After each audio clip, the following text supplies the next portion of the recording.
L'aventure de Max, créer un paradis personnel au Togo. Max a 55 ans et est diabétique depuis de nombreuses années. Diabète de type 2 est un compagnon silencieux qui l'oblige à s'injecter de l'insuline après chaque repas, une procédure ennuyeuse qui lui rend la vie difficile, même s'il aurait dû l'intérioriser depuis longtemps. Mais Max n'est pas le genre de personne à être restreint si facilement malgré cette responsabilité constante. Deux aiment l'aventure de la découverte de cultures étrangères et de pays inconnus. Il aspire à des endroits qui ont conservé leur charme d'origine, qui n'ont pas été envahis par le tourisme et où les gens se rapprochent encore par intérêt réel. Cette fois, son voyage l'emmène au Togo, un petit pays d'Afrique de l'Ouest qui attire peu de touristes. Ici, la vie quotidienne n'est pas encore caractérisée par l'agitation et la société de consommation moderne. C'est exactement ce qui attire Max comme par magie, l'authenticité, la vie simple, la chaleur des gens. Bien préparé, Max a loué une voiture et voyage avec un guide local censé lui montrer les trésors cachés du pays.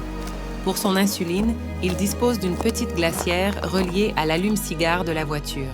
Il a également avec lui du thé Artemisia annua, un remède naturel contre le paludisme, qu'il a récupéré sur l'un des marchés animés de Lomé. Son équipement comprend également un couteau, un briquet, une trousse de premier secours et bien sûr beaucoup d'eau. Ici, par temps chaud, il vaut mieux ne jamais manquer d'eau, se dit-il. Le voyage commence au milieu de l'agitation de la ville. Au carrefour des rues, des commerçants portent leurs marchandises sur la tête ou dans de petits paniers. Ils vendent tout ce dont les gens peuvent avoir besoin dans la vie quotidienne. Des fruits, de l'eau, des outils simples. Max sourit en voyant des plantains frits grignotés comme des chips sur un stand.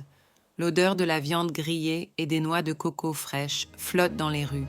Cependant, plus vous quittez la ville, plus le paysage devient calme et préservé.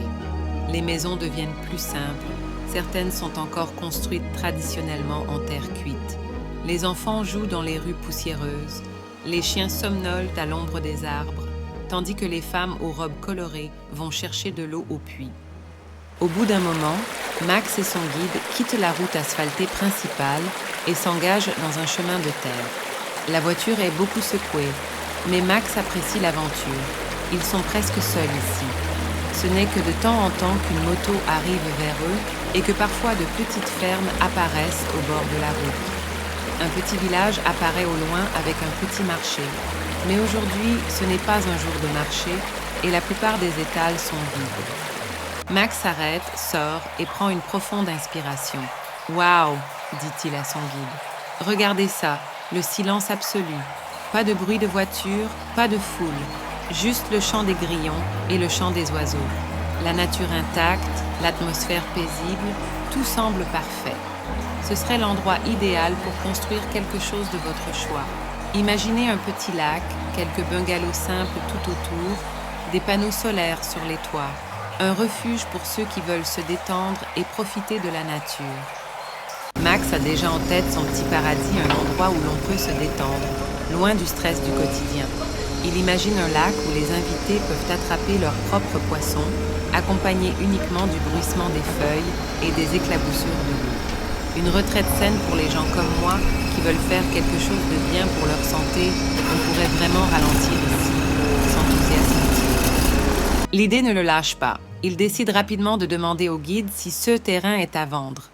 Le guide engage la conversation avec un agriculteur de passage et il se retrouve bientôt avec la famille propriétaire de la propriété.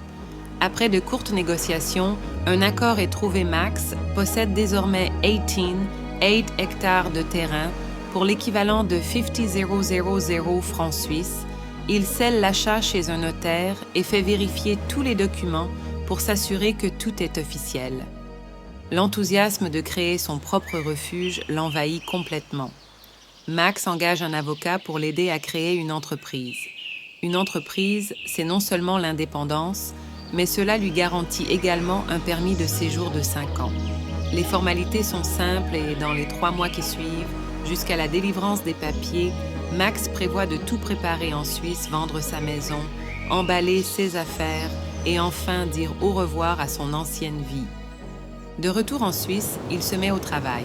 Il commande une maison conteneur ultra moderne en Chine, équipée de panneaux solaires, d'un système de collecte des eaux de pluie et de tout, ce dont vous avez besoin pour vivre de manière autonome.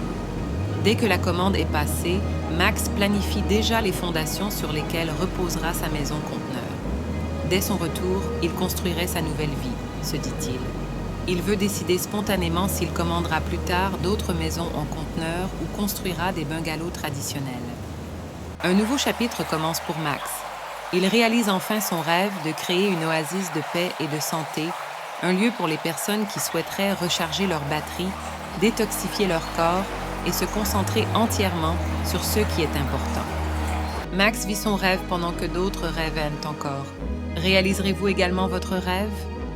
D'ailleurs, si un bien immobilier au Togo vous intéresse, n'hésitez pas à me contacter, je peux vous aider à en obtenir un comme Max en story.